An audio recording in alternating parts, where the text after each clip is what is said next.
National Park. Woo! That's great. All right. Well, then I don't have to exaggerate about how beautiful it is. You all know. Yes. I work for Friends of the Smokies, and our mission statement here, we assist the National Park Service in its mission to preserve and protect Great Smoky Mountains National Park through volunteer recruitment, fundraising, and many other avenues, and raise awareness. Next slide.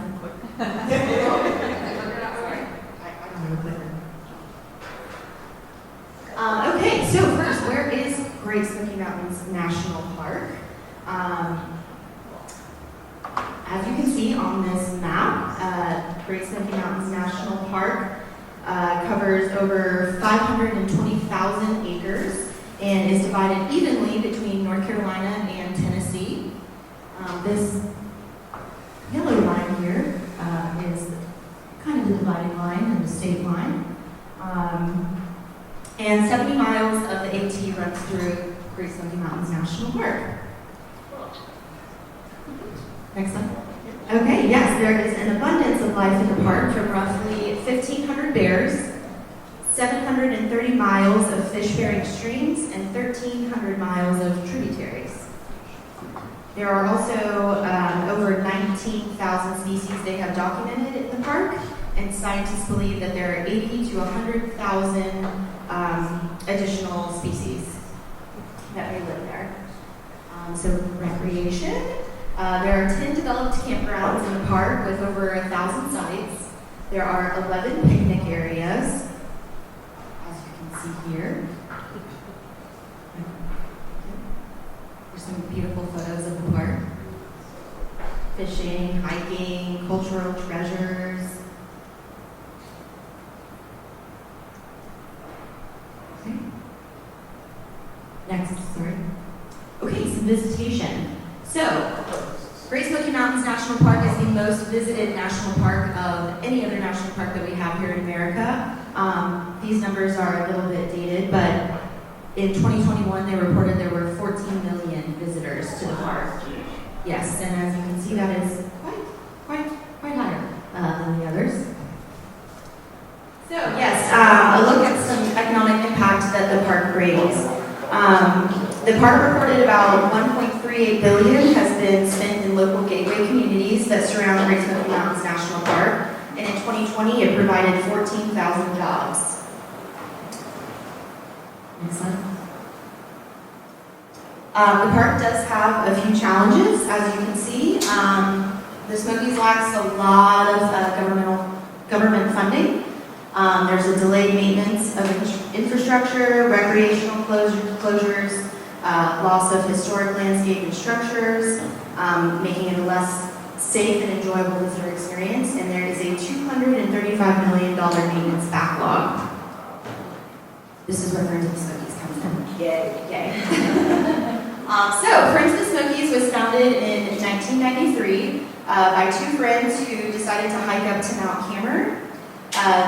When they got to the top, they saw that the fire tower there had been covered in graffiti, and they wanted to do something to help, so they reached out to a ranger who got them in touch with the superintendent at the time, and the rest is history. Removing the graffiti was the first project that Friends of the Smokies had in 1993, and we've just been moving ever since.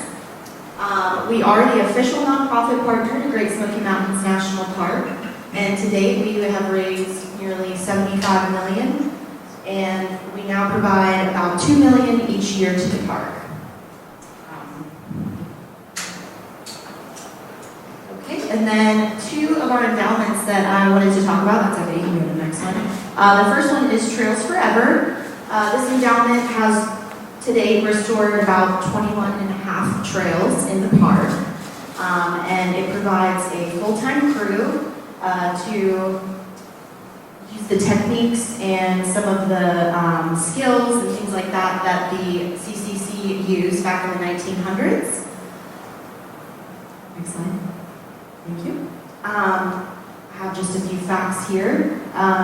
Millions of pounds of crushed rock, hundreds of feet of drainage, volunteer hours, miles of blocked social trails, They build staircases, footbridges, drainage, all sorts of different techniques. And I don't know if you all have ever been on a trail work day, but I encourage you to do it. It is hard work, but very fulfilling. Next slide, thank you. And I have a few pictures here so you can see, you know, the before. It's just roots in the area and rocks, and as you can see the after, it's pretty miraculous. More Trillium Gap is a really popular trail in the park. Falls, that was the latest, I'm pretty sure, completed trail. And then I have a 2020 highlight. Our superintendent, Cash, introduced Hikes for Healing in 2020 to talk about diversity and racism while being in a very diverse part of the park with all the different species. And it was a huge win for everybody. And I think he's getting some national attention with that, which is great. And then the other endowment I wanted to talk about is Forever Places. Forever Places is our $9 million goal to restore all of the historic structures in the park. It's our newest endowment, and it will provide funding and resources for structures in the park that include cabins, barns, churches, schools, and grist mills. And again, I have some visuals for you all. This is an old cabin, and this photo was taken out in Cataloochee, one of the churches out there. So, ways to support Friends of the Smokies. First, it would be awesome if you can become a member or buy a license plate. Yay! We also are always looking for corporate sponsorships, event participation sponsorships, become a friend, volunteer at events, and attend the Classic Hike of the Smokies, which happens the second Tuesday of every month. And we go to some of the popular and not so popular trails in the park, and all of those funds for your registration go to Trails Forever. And some of your member benefits include access to publications, invitations to special events, discounts for shopping, dining, and lodging, and many volunteer and guided hike opportunities. So, yay, questions?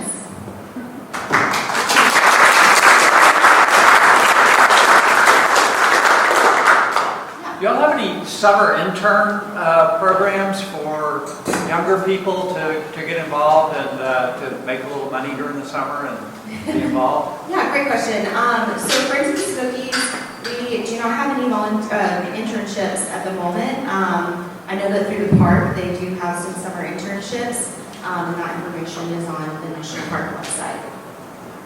Jeff Gavin. Hi, Amy. Yes. Really great job showing the public good and public need and visitation and the lack of public funding. So I have two questions regarding the public policy side of Friends of the Smokies. Is there a policy or lobbying wing of the nonprofit that goes to the state and federal government saying, hey, your agency and funding for things you're providing to your community? And secondly, regarding the policy stance, does Friends of the Smokies have a position on renaming Cleveland's Dome to Hawaii? Thank you. Great questions. First question. Do you guys lobby for more federal funding? Do you have that capacity? No, we do not. No. Short answer, no. And the second question about Cleveland's Dome, we support the park, so if the park is in support, we're in support. Other than that, we just, kind of stay evil or cool.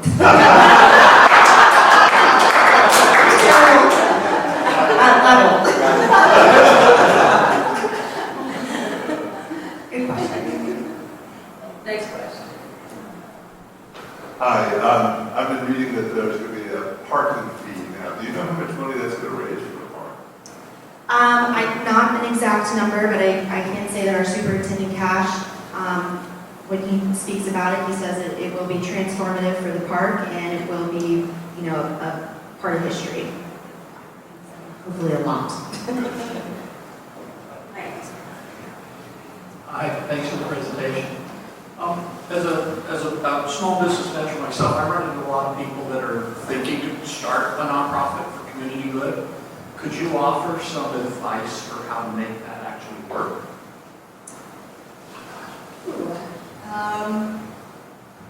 Well, don't do it, no. That's great. I would say, follow your passion, and I don't have any, technical advice or anything like that, but, start talking about their mission and trying to spread awareness, and I think communicating is a big form of raising awareness, so that would be my advice. Well, why don't you say, I don't kind of put you on the spot, but I mean, what would be the hardest part would come to mind? Raising money, I think is a big struggle. It's hard to do that, and I think it's also hard to, get people to really fully understand the lack of funding, and to get them to understand how precious our public lands are, and how wonderful it is that we are able to access them, and how much of a gift it is. Hey Haley, Yes. John Jens here. Hi. Could you speak to, I know friends groups are important because the way I understand it, the funding can go to very specific projects. Can you speak to some of the specific projects you have up and coming, or even like why that's such a good thing to have a friends group, and speak to that? Yeah. So we do like to have unrestricted funds. So when you're donating, you don't put it towards a specific project, so that it can benefit the park the best that it can, and go towards the most needed projects that they need. Trails Forever is, a continuing project that we've been working on, and then same for the Forever Places that we just introduced. Those are going to be our two really big pushes from now on. Other projects, I can't think of any right now. Thanks. Hi, thank you. This was great. Thank you.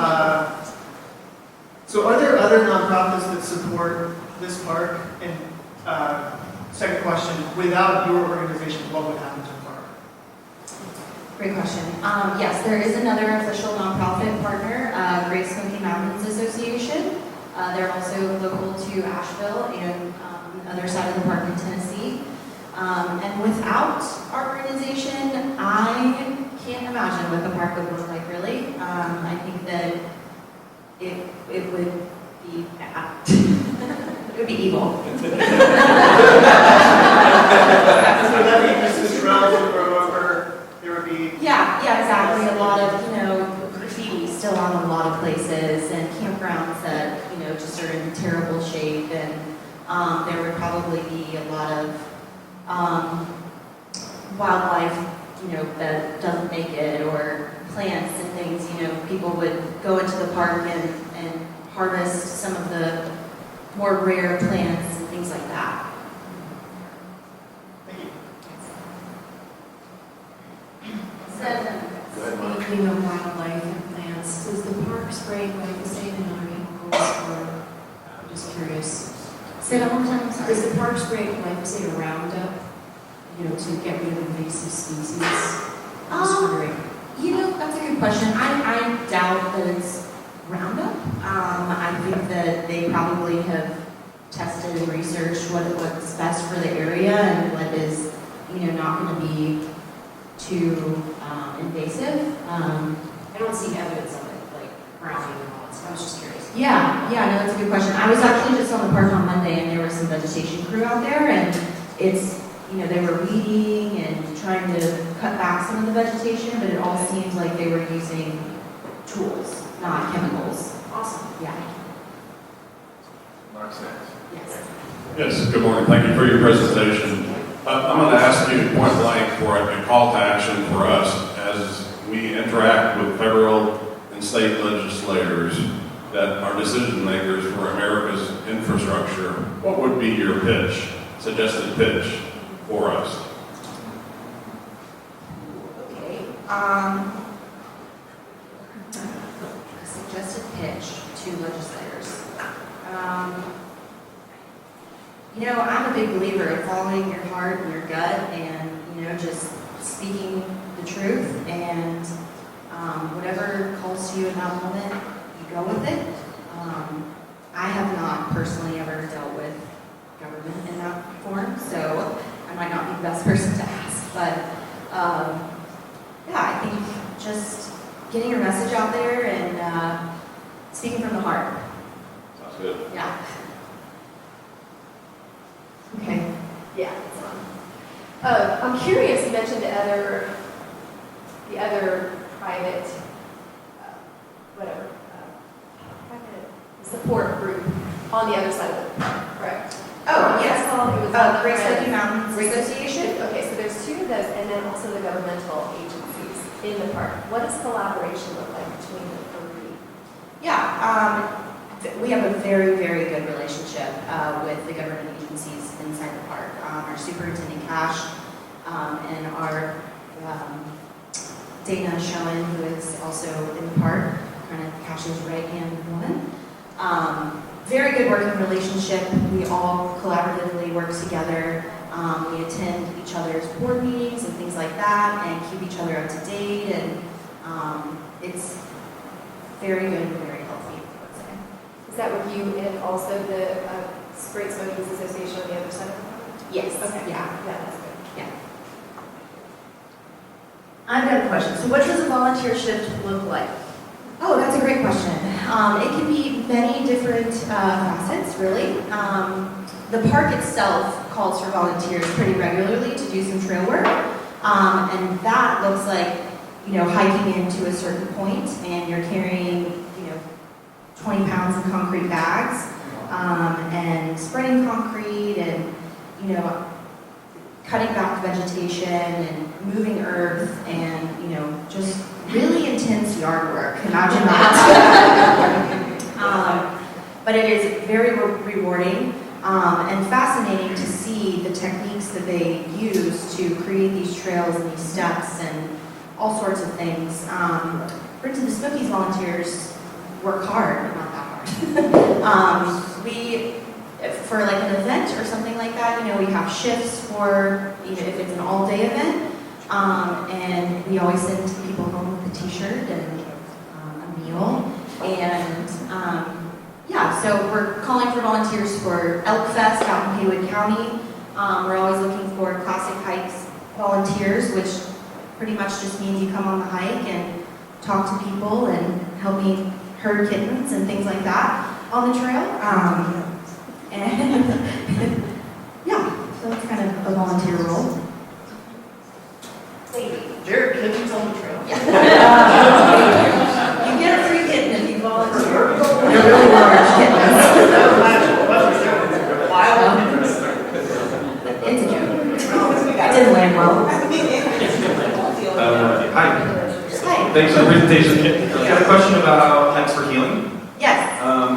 Well, the first is a comment. Do you know Black Folks Camp 2, Earl? Yes. Okay, great. Is he Yes. involved in hikes? I'm not sure. I think at one point we were engaging with him, and I think that Cash may have let him know. Yeah, I can imagine two of them in the room would be fun. Yes. So the question I have around Hikes for Healing is how do those get coordinated? How do people know when they can go out, when those are scheduled? Yeah, so that was something that they did in 2020, and I don't think that they've continued on. It was in a time of, when COVID hit and people were freaking out, and it was, I think, to help just ease some of those feelings and things like that. So I don't think that they'll continue to do it. It's kind of a one-time thing. Okay. Yeah. I know you said that the attendance went way up during COVID. Has funding also come up to meet with increased use? Funding Through donation? Yeah, I would say yes. People seemed to be a little bit more giving after COVID, and seeing the huge jump in visitation, we were really proactive about helping them how we can, but not in a major way.